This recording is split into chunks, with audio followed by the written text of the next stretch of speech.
mayors in cities south of Seattle are raising alarm bells about the disturbing rise in crime.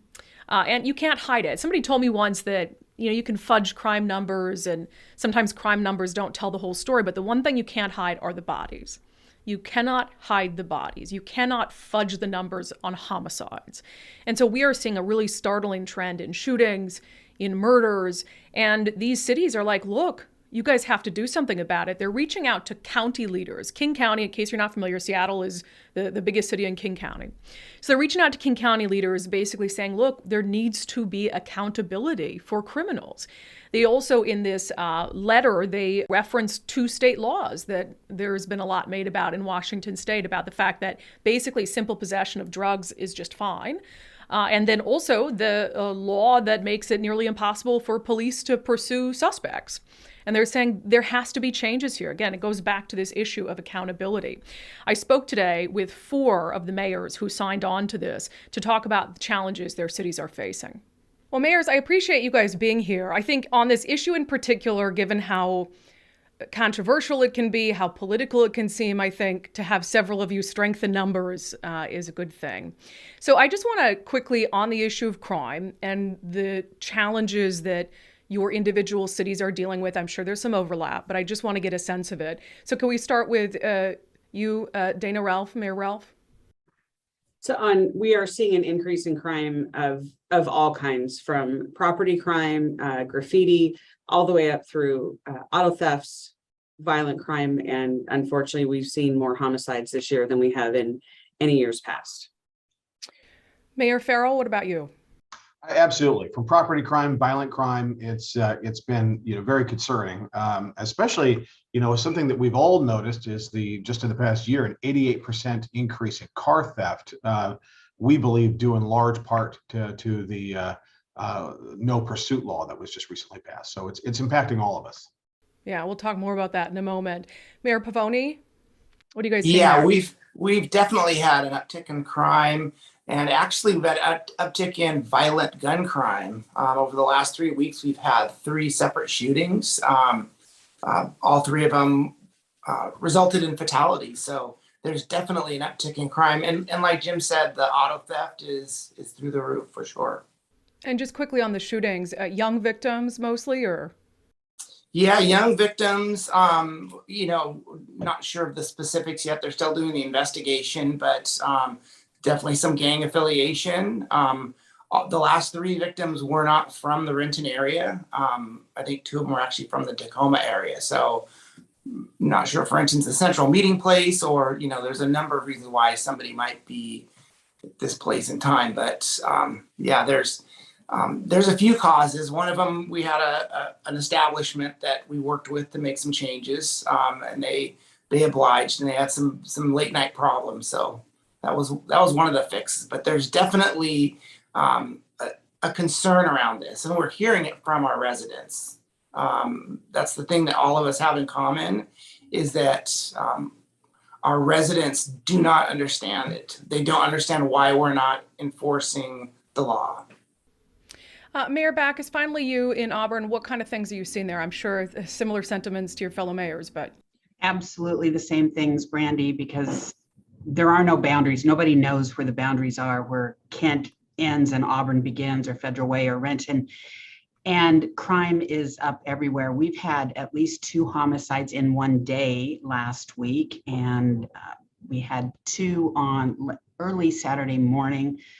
3 individuals with gunshot wounds, 2 were taken to Harborview. So it's rampant. The property crimes, what are considered low-level property crimes, are really what are impacting our residents the most, right? Not everyone is going to be involved, thankfully, in gunshots or shots fired, but the low-level property crimes, as they're called, are the ones that are truly impacting a majority of our residents. The thing I think that strikes me about the letter you guys send, because, there's no shortage of politicians sending out letters complaining about this or that. But from what I know of you guys in my interactions, you're not bomb throwers. You're not out there whining about everything. I genuinely think you're mayors who are trying to do what's best for your city. And so when I see you all come together on a letter, I'm like, okay, now this is serious. Like there's obviously an issue here. Mayor Ralph, when it comes to, I think it's 2 letters now, is that correct? Yeah, 2. When it comes to how this all came together, I mean, what happened behind the scenes where you guys were like, let's sign on to something and send a message, Mayor Ralph? I think we were having conversations collectively about what was going on in Snohomish County or in King County, and the Snohomish County mayors did something similar. So that was sort of the catalyst of this round of conversations. As we've headed into summer, we've all seen an uptick in crime. We've all been hearing, Mayor Pavoni spoke about it. We've all been hearing from our residents. They're angry, they're frustrated, they're scared. The response to all of us is typically, why have you tied the hands of the police? Why don't you want to do something about crime? And for us, it's exactly the opposite. We are 4 mayors that very much support our police departments and very much want our community safe.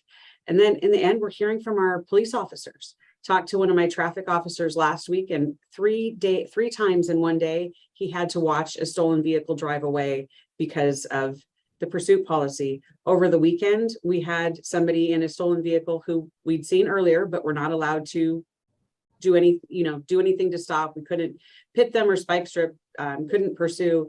That same vehicle ended up ramming one of our police cars twice in the night, blocking an officer in. And when we finally got him out of the stolen vehicle, we'd arrested him July 22nd.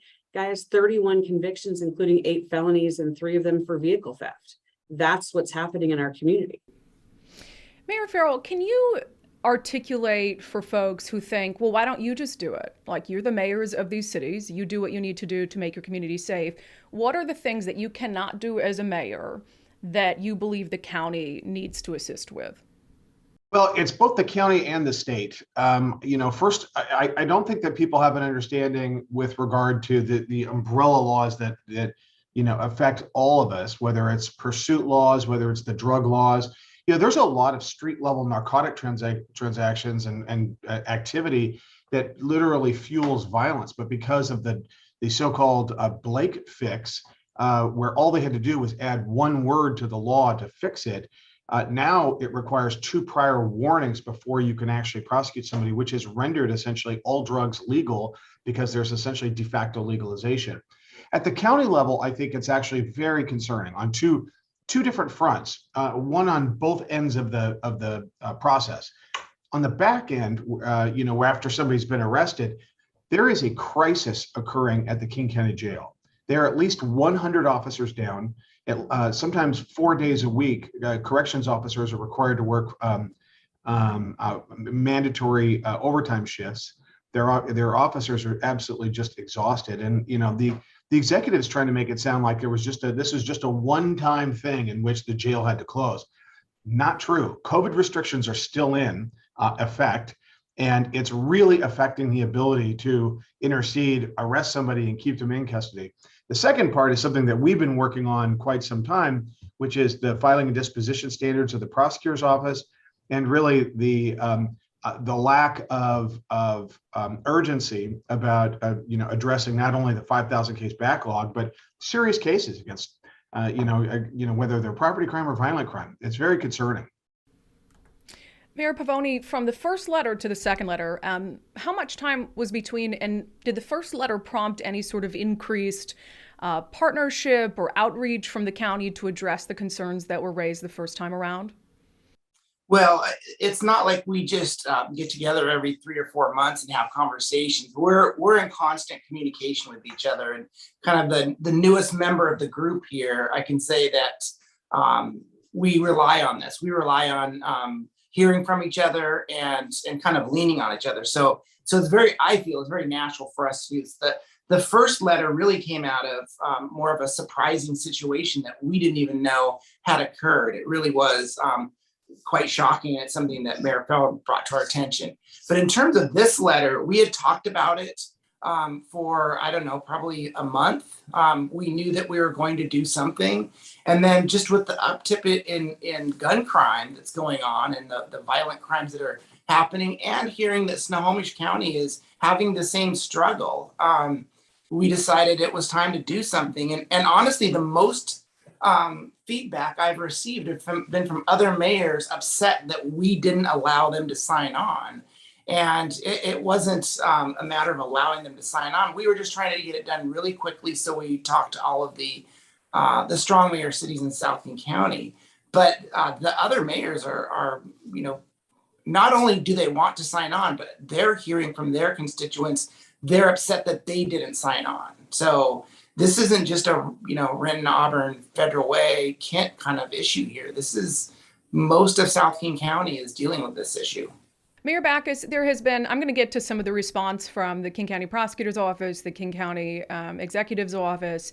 I know that a theme of the response is, well, they're just putting out this public letter to make a point. We only found out about the letter in the press. They didn't even send it to us.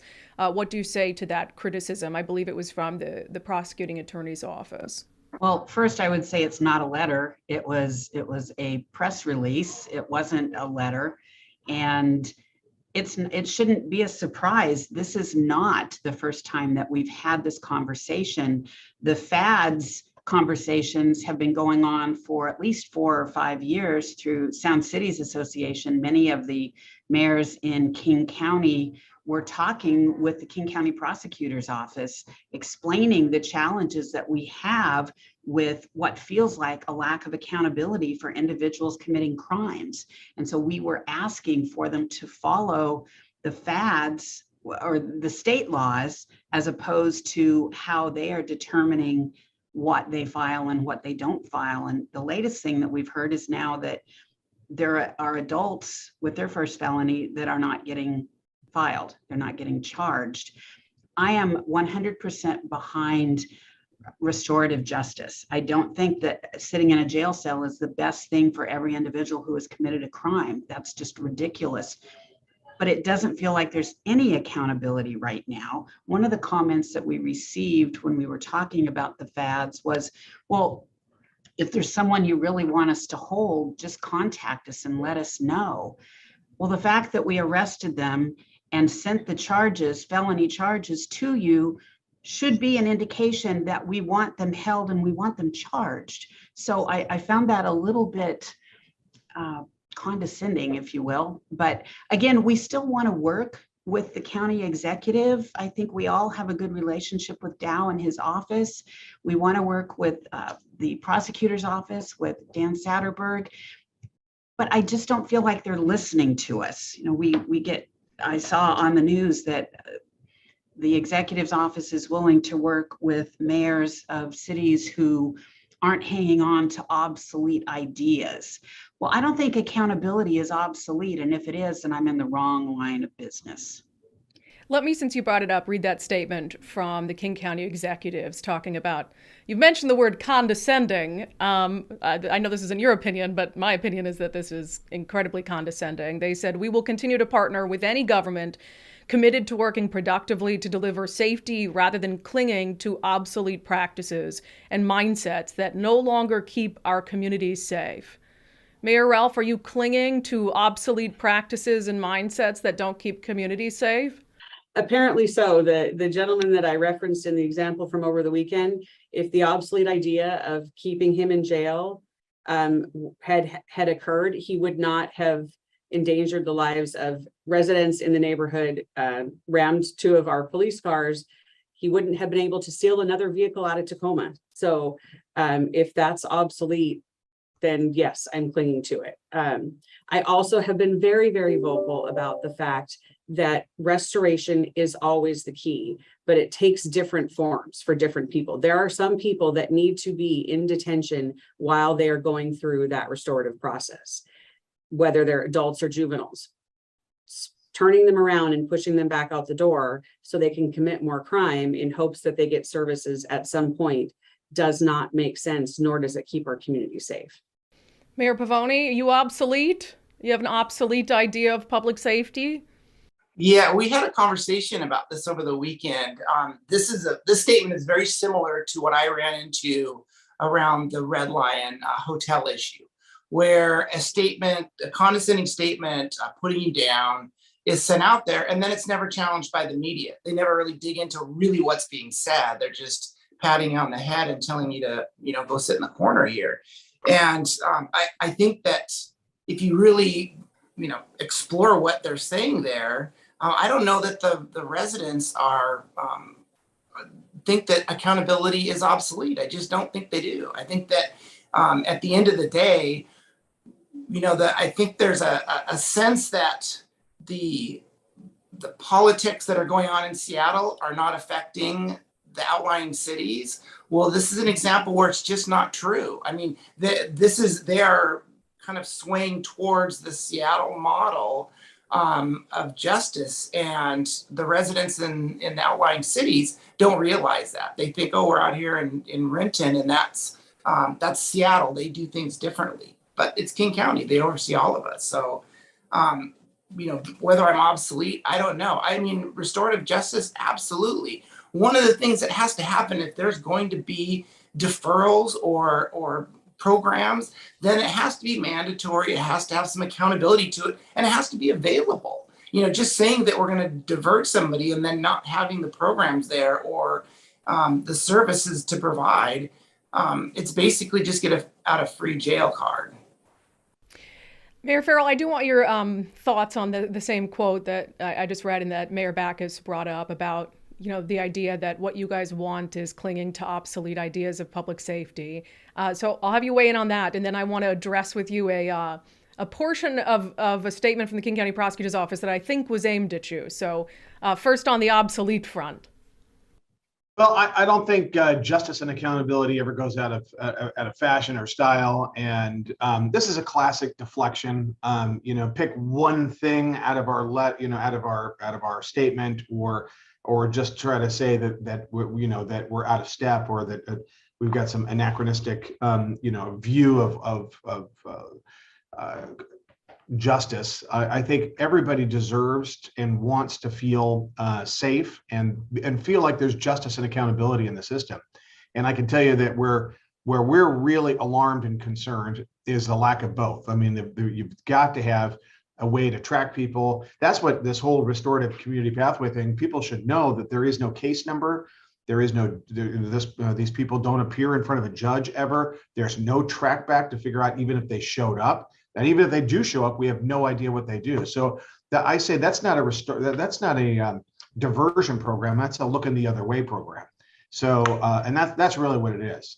So it's unacceptable. And they need to realize that they work for the same people that we do, and we work for the people of this community, and it's our number one responsibility to keep them safe. And that's not a matter of going in and out of style. That's our job. A spokesperson for the King County Prosecutor's Office in a statement essentially questioned perhaps the motivation of sending the letter out. Mayor Farrell, this is not a campaign interview. It was not booked as a campaign interview, but you are running for prosecutor.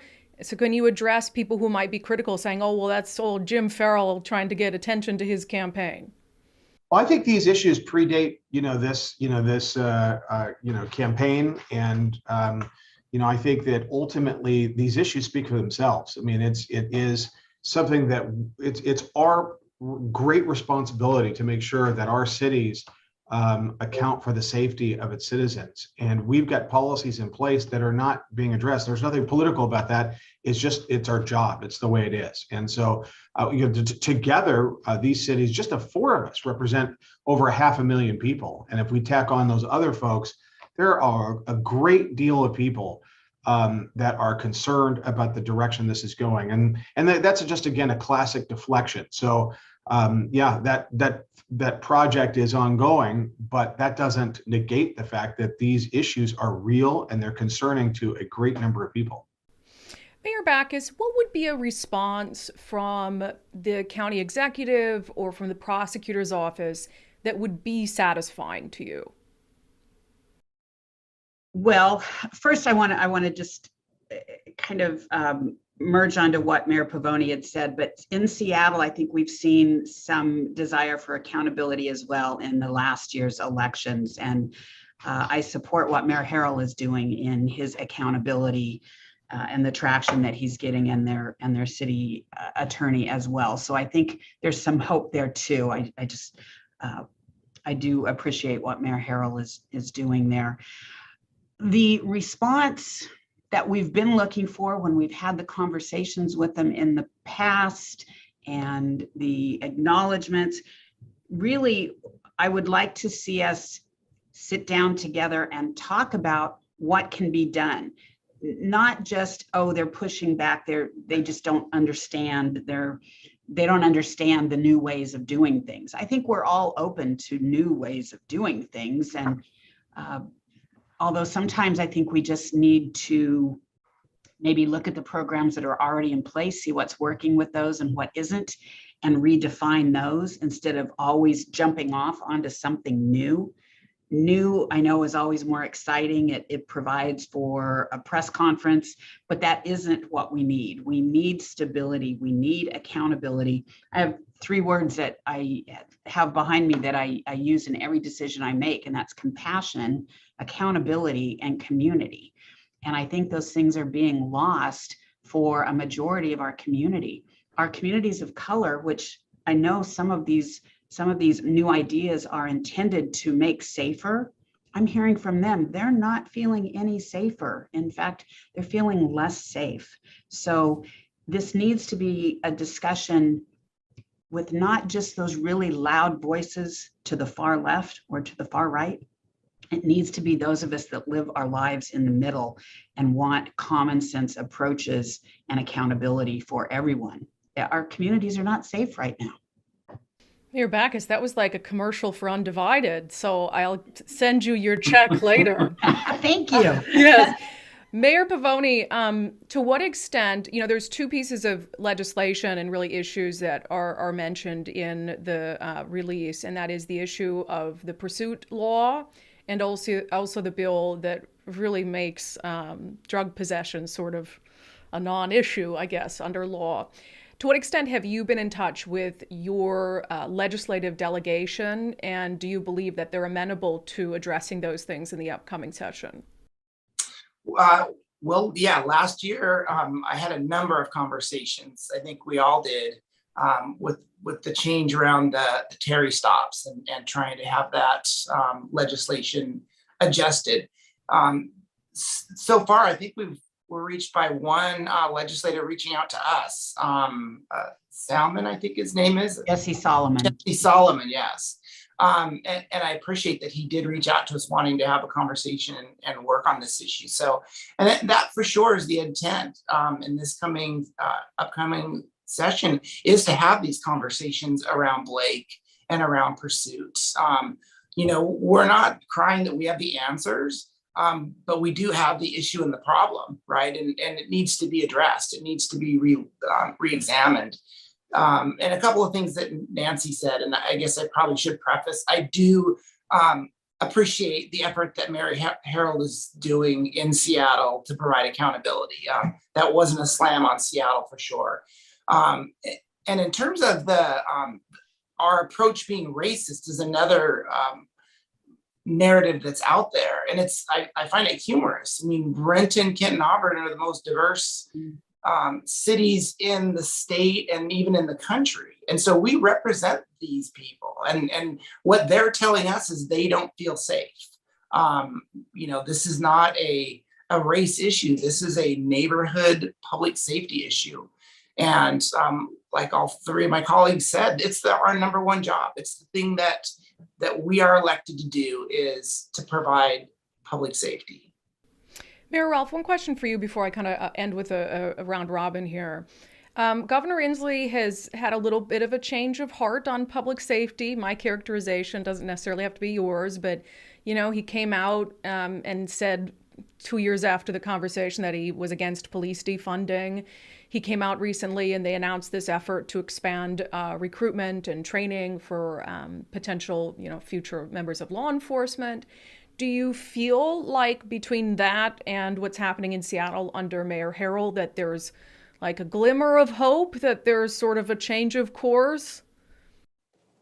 I think the glimmer of hope comes from the work that honestly the 4 of us are doing to retain officers and to recruit officers. It is something that none of us ever did. None of our cities had a decry or a defund cry. We all did everything we could to support our officers through the last couple of years, and we are all doing everything we can to recruit and retain our departments, because we know how important it is to our communities that we have a fully staffed police department that can serve them in a way they need to. It is hopeful to me that we're starting to hear those other voices come back, because maybe then the message becomes that Washington isn't an anti-law enforcement state. We've all got stories of some of our very best officers leaving to go other places because they don't want to live in a place that they're not supported and appreciated. So I'm hopeful that maybe the message is changing at the statewide level. And I know that at our level, we're going to continue to do everything we can to retain our good officers and attract new ones. So let's end with the same question for everyone. We'll strip away any, semblance of politics or anything like that. The heart of what you're doing, the heart of what you wrote. Mayor Farrell, if the county executive and the prosecutor or the governor are listening, what are you trying to accomplish for your city? Well, that's a great question. And what we just need to start moving in the right direction, whether it's jail capacity and making sure that we can book people to Regional Justice Center, or that we get a jail that's fully staffed, that we can make sure that when arrests are made, that they at a minimum have the ability to be seen by a judge, that we have the ability for our officers at the statewide level. I would want the governor to lead on making sure that we have reasonable drug laws in place, reasonable pursuit laws in place. And so, and that when we bring a case to the King County prosecutor, that, where there's probable cause for a felony, that it's given its due review and filed. And so that's really what we're asking for. Mayor Backus, same question. What are you hoping to accomplish for your city through this? So the accountability piece is critical. I know you're going to get tired of us using that word, but it really is what this is all about. Again, the restorative justice. We have our own community court that we started and paid to put in place.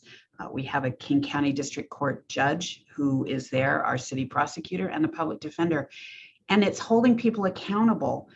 There's one conversation I had with Dan Satterberg where I was telling him about our restorative justice plan, and he said, "Why do you have to have a judge there?"